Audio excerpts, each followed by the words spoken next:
Agudot ko pisa.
Mauni basta uto na mga dahon. Laya na. Lain-lain ang color, na green, na yellow. Ang uban dito puwa sa mong silingan. Kaning uban green pa, uban yellow. Mga dahon daghan kaayo. Mga apple na mao ni ang walnuts. Daghan kayong na diha. Akong gitapok na wa na may dahon, dako kayong kahoy sa walnuts, wa na dahon kana siya. Daghan kayong dahon gitapok nako. Wa pa na mahuman kay ako pa nang pilian og walnuts diha, daghan kayo. Ako ra nang gitapok, dayon akong ilabay sa compost. May kinabuhi sa gawas. Sabi nila sayon lang. Basta uto na yung ani among buhaton. Tapos sa mga dahon kay butang sa compost. Ang apple nga nangatagak. Manamig harvest na wala mga dahon.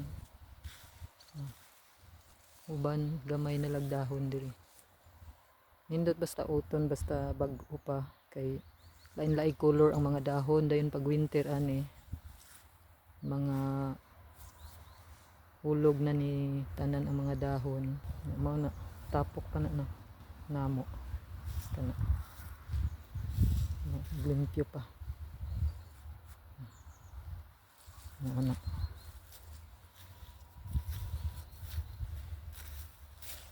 tungod sa kadaghang dahon napangag na ang kuan para kuan sa mga dahon garas. Kaning walnuts nga hug sa punuan pangitauno ni namo diri sa ilawom sa dahon. Nigkay-kay na mo aning dahon kaning mga walnuts nga nangahulog parihaan kaya na walnuts na amo nang kuhaon, nangahulog na siya. Wa na ni siya kanang panit kay natangtang na. Para ni nani siya panit. Green ni siya murag mangga nga gamay. Unya dayon madugay mayon ana na siya. Mao ni among puniton, mao ni ang walnuts. Iladman aning mga dahon among gitapok kana daghan pa na pilianan, daghan pag walnuts diha sa ilaw. Punuan niya dako kayong kahoy kana diha, kana taas na siya kaayo diha, nangahog na sa amo nang silingan ang walnuts pero nangahog diha sa diri sa amo, nangapalid ang uban, mo nang daghag ning makuha. May gay kay gitabangan pud mi sa among silingan panguha ning uban pero wa pa jud nahurot kay tungod sa kadako sa punuan.